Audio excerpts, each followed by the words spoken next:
लाहौर में बसंत लोग मना रहे हैं और कुछ हवा चली, उसके बाद हमने देखा पतंगे उड़ी। कुछ इलाकों में बसंत की अच्छी रौनक लगी है, लेकिन कुछ इलाकों में बिल्कुल ही रौनक नहीं है, बहुत कम है रौनक। जो बसंत हम मनाते थे ना, मैंने अपने दोस्तों से रब्ता किया, मैंने पूछा उनसे, मैंने कहा कैसा चल रहा है? बड़े खुश हैं सारे, बसंत मना रहे हैं। और मैं हमेशा से इस बात का हामी हूं कि एक महफूज बसंत होनी चाहिए। ना सिर्फ महफूज बसंत होनी चाहिए, बल्कि इसमें एक कंपटीशन होना चाहिए लोगों में, ताकि इसकी कीमत भी आसमान के साथ जाके ना लग जाए, आम आदमी और गरीब आदमी भी बसंत मना सके। इसमें आप बेशुमार मल्टीनेशनल कंपनियों को इन्वॉल्व कर सकते हैं, वो इनको बांट सकते हैं, गरीबों के अंदर मेले हो सकते हैं, बहुत सारी चीजें हो सकती हैं। प्राइवेट सेक्टर इसको कर सकता है। गवर्नमेंट की सतह पे जश्न अभी सूट नहीं कर रहा है, इसलिए कि इस्लामाबाद में एक बड़ा अनफॉर्चुनेट इंसिडेंट हो गया। जो बसंत हम मनाते थे ना, उसकी 25% बसंत मुझे मेरे दोस्त कह रहे हैं कि उस लेवल की है, उससे भी कम है। हो सकता है आने वाले सालों में अच्छी हो जाए, और मैं उम्मीद करता हूं ये अच्छी होनी चाहिए, किसी भी हुकूमत हो। ये फेस्टिवल बड़ा शानदार है, इसको करवाना चाहिए, लोगों को खुशी मनाने का मौका मिलना चाहिए। कोई भी हुकूमत हो, उसे करवाना चाहिए। पाकिस्तान तहरीक इंसाफ की हुकूमत ने ये फैसला किया था, वो ये करवाने लगे थे।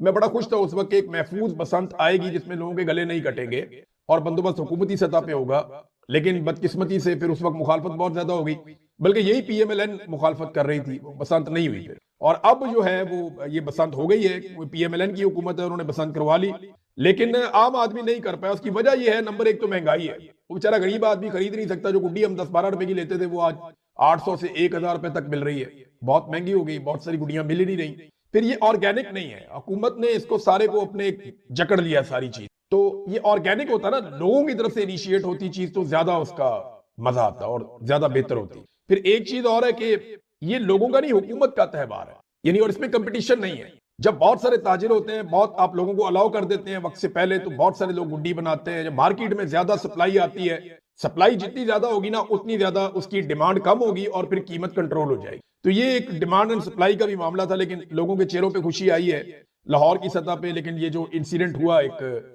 इस्लामाबाद में, उसकी वजह से काफी लोग तकलीफ में है। ये भी एक वजह है कि बसंत पे उस तरह की रौनक नहीं हुई जैसे पहले हो जाती थी।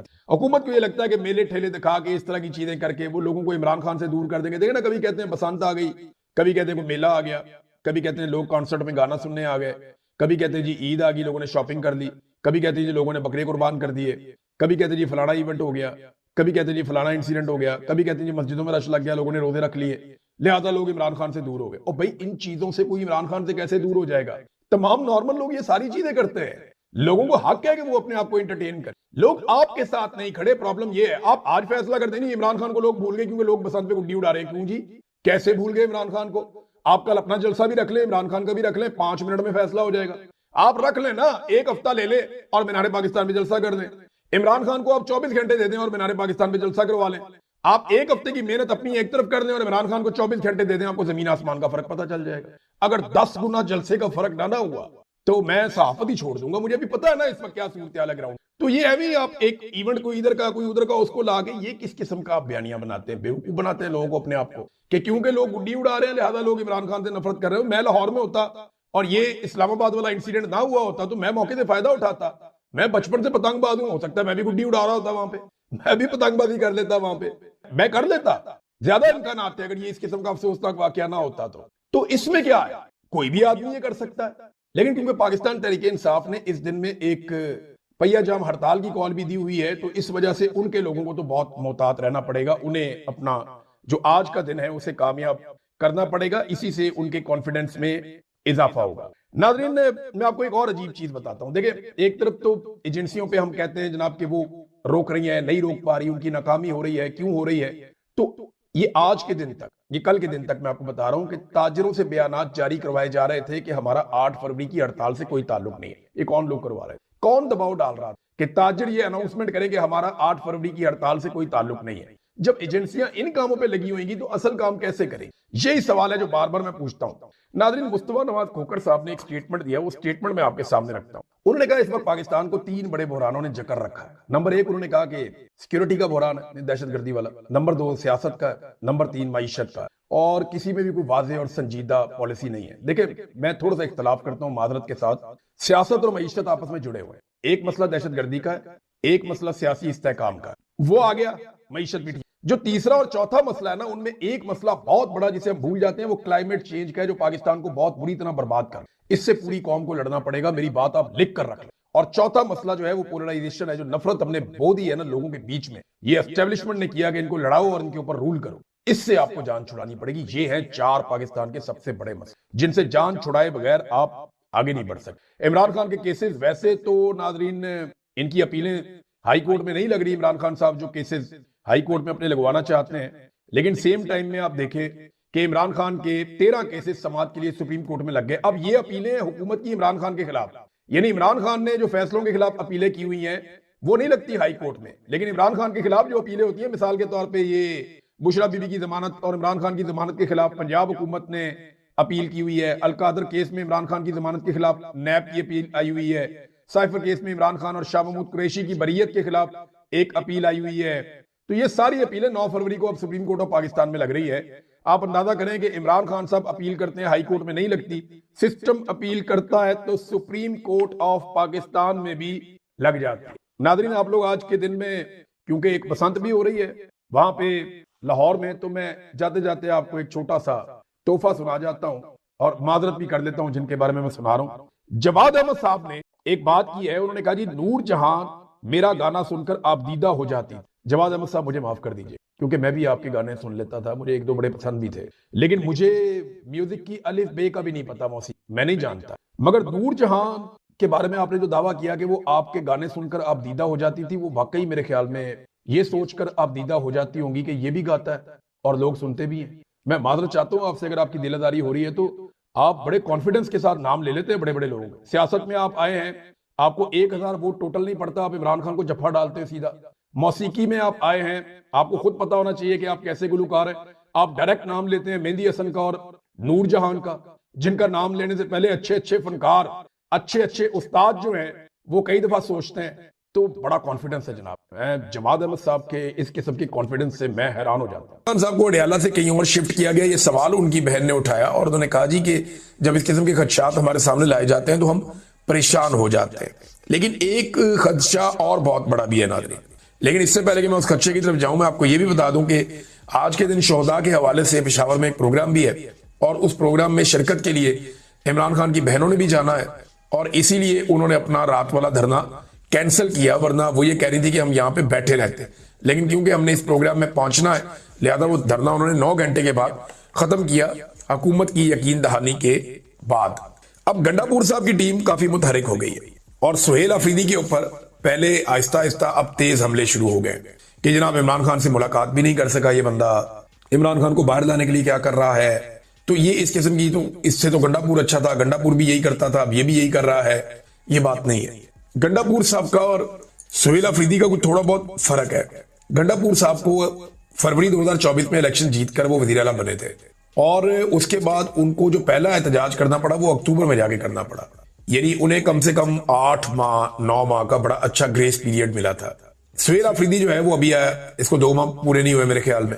दूसरी बात यह है कि गंडापुर साहब ने कोशिश करना छोड़ दी थी। इमरान खान साहब का यह मानना था कि गंडापुर को जब खुद काम होता है तब ये मुझे जेल में मिलने आता है, मैं बुलाता हूं तो ये नहीं आता। तो एफर्ट नजर नहीं आती थी गंडापुर की इमरान खान साहब से मुलाकात करने के लिए। सुहेल अफरीदी कम से कम हर मुलाकात वाले दिन वहां पे जाकर सिस्टम के कपड़े जरूर उतारता है, सिस्टम को नंगा जरूर करता है कि जनाब मैं आ गया हूं। वो अपना केस अवाम के अंदर बिल्ड करता जा रहा है, एक मोमेंटम बनाता जा रहा है। गंडापुर साहब का मोमेंटम उनको बना हुआ मिला था 2024 में फरवरी में, उनको मोमेंटम बना हुआ मिला था, वो उसको नीचे लेकर गए अपने कामों से।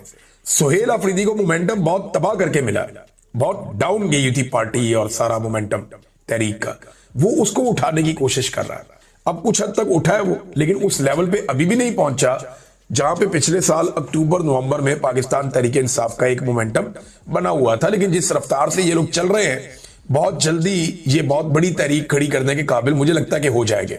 नादरीन, मुझे इस बात का बड़ा खदशा है और मैं ये बात जो कर रहा हूं, मुझे इस बात का डर भी है कि कहीं पाकिस्तान को अफगानिस्तान और भारत के साथ एक साथ लड़ना ना पड़ जाए। और ये एक बहुत बड़ी हकीकत है, जितने लोग थोड़ा बहुत भी डिफेंस के मामलात को समझते हैं उन्हें इस बात का अंदाजा है। देखिए, एक ट्वीट है, पहले वो आप देख लें, जो फॉरेन अफेयर्स की ट्वीट है अफगानिस्तान की, मिनिस्ट्री ऑफ फॉरेन अफेयर्स की। इन्होंने ये ट्वीट जो है पश्तो में भी की है, उर्दू में भी की है, अंग्रेजी में भी की है, डिफरेंट जबानों में इन्होंने ये बात की है और इन्होंने दुनिया के सामने रखा कि जनाब वहां पे कोई एरियल स्ट्राइक हुई है अफगानिस्तान में और इसके पीछे वो पाकिस्तान के ऊपर इल्जाम लगा रहे हैं। अच्छा, इसमें जो पाकिस्तान की जानिब से तरदीद आई है कि हमने नहीं किया। ज़बीउल्लाह मुजाहिद ने टीवी इंटरव्यू में कहा कि अफगानिस्तान के लोग अपनी सरजमीन और खुद मुख्तारी की हिफाजत के लिए तमाम दस्तयाब वसाइल के साथ मुनासिब वक्त और मौका पर भरपूर जवाब देने की सलाहियत और आज़म रखते हैं, यानी वो ये करेंगे। वो ये समझते हैं कि अफगानिस्तान के अंदर जो एक फजाई हमला हुआ है उसमें पाकिस्तान मुलव्विस है, और वो ये कह रहे हैं कि अब वो बदला लेंगे। अब ये हमले के हवाले से जो उन्होंने फुटेज जारी की है, इस हमले में 10 अफराद मारे गए हैं। अफगानिस्तान का क्लेम है कि हमला जो है वो पाकिस्तान की जानिब से किया गया है, जबकि पाकिस्तान का क्लेम है कि हमने ऐसा कोई हमला नहीं किया। तो अफगानिस्तान और पाकिस्तान के बीच में मामला जो है वो खराब हो रहे हैं। अब ज़बीउल्लाह मुजाहिद ये कहते हैं, जो उनका स्टेटमेंट है, कि गुज़िश्ता रात लगभग 12 बजे के करीब सुबह खोस्त के जिला गर्बजू के इलाके मुगलकी में पाकिस्तानी अफवाज ने एक मकामी शहरी वलायत खान वल्द काजी बीर के घर पर बमबारी की, जिसके नतीजे में 9 बच्चे, जिनमें 5 लड़के और 4 लड़कियां हैं और 1 खातून, ये शहीद हो गए और इनका घर मुकम्मल तौर पे तबाह हो गया। अब ये उन्होंने कहा जी पाकिस्तान ने किया, एक हवाई हमला किया, एक फिजाई हमला किया, उसमें 9 बच्चे और 1 खातून वहां पे मारे गए हैं और उनका घर तबाह हो गया। ये ज़बीउल्लाह मुजाहिद ने कहा। अब वो ये कहते हैं जी वो इसका बदला भी लेंगे। फिर अफगान तालिबान की हुकूमत के तर्जुमान ज़बीउल्लाह मुजाहिद ने कहा कि पाकिस्तान ने अफगानिस्तान की खुद मुख्तारी की खिलाफ वर्जी करते हुए कुनड़ खोस्त के इलाके में बमबारी की है, जिसमें बहुत सारे मासूम लोग मारे गए, ये भी उन्होंने कह दिया। और हमले की मजम्मत करते हुए पाकिस्तान का मिलिट्री रिजीम अपनी नाकामियों को खुद ही एक्सपोज कर रहा है। नाकाम इंटेलिजेंस से तनाव को बढ़ाया जा रहा है। अफगानिस्तान जवाब देने का हक महफूज रखता है और दुरुस्त वक्त पर जरूरी जवाब भी दिया जाएगा। अब देखें, पाकिस्तान की और अफगानिस्तान की दुश्मनी बढ़ती जा रही है, जबकि अफगानिस्तान की दुनिया के कई ममालिक के साथ कुर्बतें भी बढ़ती जा रही हैं। इस वक्त अफगानिस्तान के 6 हमसाया ममालिक हैं, 6 में से 5 के साथ उसके बेहतरीन ताल्लुकात चल रहे हैं। सिर्फ पाकिस्तान के साथ उसके ताल्लुकात खराब है। इंडिया के साथ अफगानिस्तान प्यार की पींगे बढ़ा चुका है, ताल्लुकात बहुत अच्छे चल रहे हैं। चाइना के साथ, रशिया के साथ भी उनके ताल्लुकात ठीक चल रहे हैं। अरब ममालिक और तुर्की के साथ भी अफगानिस्तान के ताल्लुकात काफी बेहतर हो चुके हैं। यूएई वगैरह जो है वो वहां पे अब सफारत खाने खोलने का भी सोच रहे हैं। तो पाकिस्तान ने अगर अफगानिस्तान के खिलाफ कोई एक्टिविटी करनी थी तो उस वक्त करनी थी जब वहां पे तालिबान रजीम आया था। इतना डिले करने के बाद जब दुनिया के लिए वो एक्सेप्टेबल हो गए, तब पाकिस्तान उनके साथ झगड़ा करने जा रहा है। मेरे ख्याल में इस वक्त होना यह चाहिए था कि पाकिस्तान और अफगानिस्तान दोनों ममालिक मिलकर दहशतगर्दों के खिलाफ कार्रवाइयां करते हैं, लेकिन बदकिस्मती से दोनों ममालिक के बीच में लगातार ताल्लुकात खराब होते चले जा रहे हैं। DGISPR का स्टेटमेंट हो, ख्वाजा आसिफ का स्टेटमेंट हो, या फिर अफगानिस्तान की जो तालिबान हुकूमत है उनका स्टेटमेंट हो, ये फ्यूलिंग कर रहे हैं दोनों के खराब ताल्लुकात के ऊपर। और ख्वाजा आसिफ ने तो ये भी स्टेटमेंट दिया है कि तालिबान का जो नाकिस रजीम है इससे अब कोई उम्मीद नहीं है। ये इन्होंने एक टीवी चैनल को इंटरव्यू देते हुए भी कहा, डिजिटल टीवी चैनल है, उसको इन्होंने इंटरव्यू देते हुए कहा। ख्वाजा आसिफ ने, वैसे ये एस्टेब्लिशमेंट का चैनल है, एस्टेब्लिशमेंट के एक के बाद एक चैनल आ रहे हैं। अभी कुछ टिकटॉकर्स हैं, उनके भी चैनल्स लॉन्च किए जा रहे हैं कि मजीद चैनल्स आएंगे। तो ठीक है, जितने ज्यादा चैनल होंगे उतनी ज्यादा एम्प्लॉयमेंट बढ़ेगी। लेकिन अगर एस्टेब्लिशमेंट को ये लगता है कि वो ऐसे डिजिटल प्लेटफॉर्म्स के जरिए से अपने बयानिए को फरोग देंगे या अपना बयानिया पाकिस्तानियों को बेच लेंगे, तो ये एंटरटेनमेंट तो हो सकती है पाकिस्तानियों के लिए, लेकिन बयानिया हमेशा बनता है लॉजिक के साथ, दलील के साथ। वहां पे जब आपके पास दलील कोई नहीं है, जब आपके पास जवाब नहीं है पब्लिक के सवालात के, तो फिर बयानिया नहीं बनता, फिर बहुत मुश्किल हो जाएगा। लिहाजा डिजिटल प्लेटफॉर्म्स भी नए बनाए जा रहे हैं। तो ये डिजिटल प्लेटफॉर्म्स की लॉन्चिंग से क्या ये मुमकिन है कि बयानिया बन जाए या इमरान खान के बयानिया का तोड़ मिल जाए? मुझे नहीं लगता। पाकिस्तान तहरीक इंसाफ का जो सोशल मीडिया है वो एक्चुअली पाकिस्तान का सोशल मीडिया है। पाकिस्तानियों को अपने अगर शिकस्त देनी है तो आपको उनके पैरेलल दूसरे 25 करोड़ लोग खड़े करने पड़ेंगे। वो 25 करोड़ की इनकी तादाद है। आप इनके मुकाबले में एक चैनल लेकर आएंगे, ये 4 चैनल और ले आएंगे। आप 10 चैनल लेकर आएंगे, ये क्या करेंगे, ये 40 चैनल और ले आएंगे। तो ये पाकिस्तानी है ना, इनकी तादाद आपसे ज्यादा है। आप इनके बीच में से निकलकर ओहदों तक पहुंचे हैं, ये आपके बीच में से नहीं निकले। तो इसलिए इदारों को होश के नाखून लेने चाहिए। एक और DGISPR का स्टेटमेंट बड़ा वायरल हो गया कि हम रियासत हैं और रियासत की तरह जवाब देते हैं, तो बहुत लोगों ने उसके ऊपर एतराज किया। देखें, आइन का आर्टिकल 7 है जो ये बताता है कि रियासत क्या है। कोई इदारा रियासत नहीं होता, ना किसी इदारे के अंदर बैठा हुआ कोई सरकारी मुलाजिम खुद को ये कह सकता है कि हम रियासत हैं। रियासत की डेफिनेशन आइन के आर्टिकल 7 को आप निकाल कर पढ़ें। मैंने कई मर्तबा पढ़ के बताई है, ये मेरे सामने अभी भी खुली हुई है, तो आप उसको निकाल कर पढ़ें, आपको पता चलेगा कि रियासत है क्या। डीजी साहब ने कौम को कंफ्यूज किया हुआ, कभी आकर कहते हैं हम रियासत हैं, कभी आकर कहते हैं जी रियासत की डेफिनेशन कोई और है, अवाम की मुंतखब की हुई हुकूमत, असेंबली, ये सब रियासत है। तो एक कंफ्यूजन उन्होंने फैलाया हुआ है। तो रियासत वही है जो एक्चुअली है, जो आईने पाकिस्तान में लिखी हुई है। कोई इदारा रियासत नहीं हो सकता है और कोई इदारे के अंदर कोई सरकारी मुलाजिम क्लेम नहीं कर सकता कि हम रियासत हैं। अगर ऐसा करना है तो फिर आइन के अंदर एक और तरमीम लाइए और रियासत की डेफिनेशन पूरी दुनिया से हटाकर पाकिस्तान में एक नई रख लीजिए।